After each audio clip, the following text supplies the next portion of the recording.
ራስን ለአላህ ብሎ ዝቅ ማድረግ በጣም የተወደደ ስነ ምግባር ነው። إن الله أوحى إلي أن تواضعوا حتى لا يفخر أحد على أحد ولا يبغي أحد على أحد ብሏል መልእክተኛው عليه الصلاة والسلام። ራስን ማስተናነስ ተገቢ ነው። ግን ያ ሲሆን ራስን በማዋረድና ለክብር በመቆም ፋንታ ሌሎችን ድንበር እንዲያልፉ በማበረታታት መልኩ ከሆነ የተከለከለ ነው፣ ተገቢ አይደለም ማለት ነው።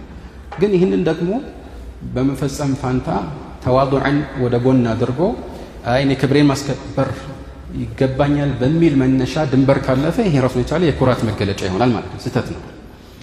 እንዲህ አይነት ብዙ ምሳሌዎች አሉ ማለት ነው። ምን ይላሉ መጨረሻ ላይ ኢብኑል ቀይም ወضابط هذا كله العدل የዚህ ነገር ضابط መመዘኛው ምንድነው ከተባለ عدل ነው፣ ፍትሃዊነት ነው። ጥቅምና ጉዳትን አስመልክቶ በሚዛን የቱ ከየትኛው ይበልጣል የሚለውን አውቀን የምንወስደው እርምጃ ላይ የተመሰረተ ሊሆን ይችላል።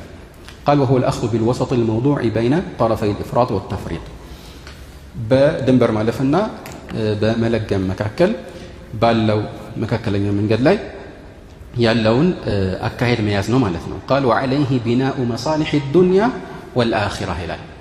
የዱንያና የአኺራ ጥቅሞች ሁሉ የተገነቡት በዚህ ላይ ነው ይላል። ስለዚህ ነገሩ ቀላል አይደለም። እንዲሁ በቃል ተጠርቶ ብቻ የሚታለፍ እንዳልሆነ ከዚሁ ልንገነዘብ ይገባል ማለት ነው።